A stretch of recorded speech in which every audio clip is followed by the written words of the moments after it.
Welcome to week 5. This 5th week of the quarter will get us into essay 2, which will be an essay that will be a rhetorical analysis.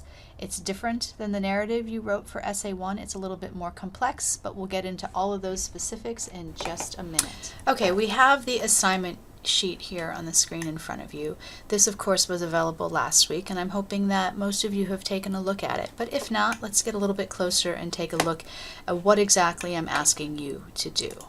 Alright, so we have the assignment description as noted in this second section of the assignment sheet. You'll be writing a 3 to 4 page paper, so longer than last paper, on an op-ed piece of your choosing published in the last 2 weeks, so something current. You can pick the newspaper, but I ask you something that has a print equivalent, so you're not just going to a website. It could be the Columbian, the Oregonian, New York Times, LA Times, or another, as long as there is a print equivalent. This is key.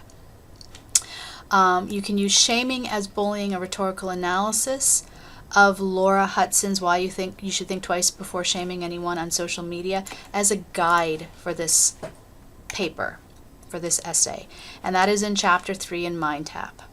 Okay. Always think about your audience. Think about who you are writing for. Somebody in this case who doesn't know much about what you're writing about. Probably don't have that much of a background about this text, does not know much about this text. Of course, you're also writing for an academic audience, so that is important to keep in mind. And now we've got a paper structure, and you want to follow this exactly. You're going to put your thesis up front this time. You're going to have an introductory paragraph with a thesis stated in the first paragraph. You're going to have body paragraphs, 4 to 6, depending on your topic. You're going to have a concluding paragraph that sums everything up. And then there will be an MLA works cited page that only lists your op-ed, okay? No outside sources. And then I ask you also to turn in a copy of the op-ed if it's not available on the web, only if it's not available on the web. And that is key. Those are the key pieces to this assignment.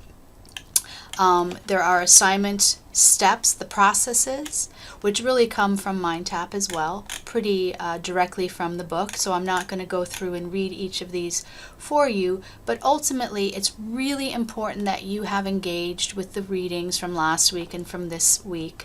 The rhetorical devices, those concepts of ethos and logos and pathos, those are important to understand. And if you don't understand them, you want to go back and backtrack and reread and relook at those assignments related to them.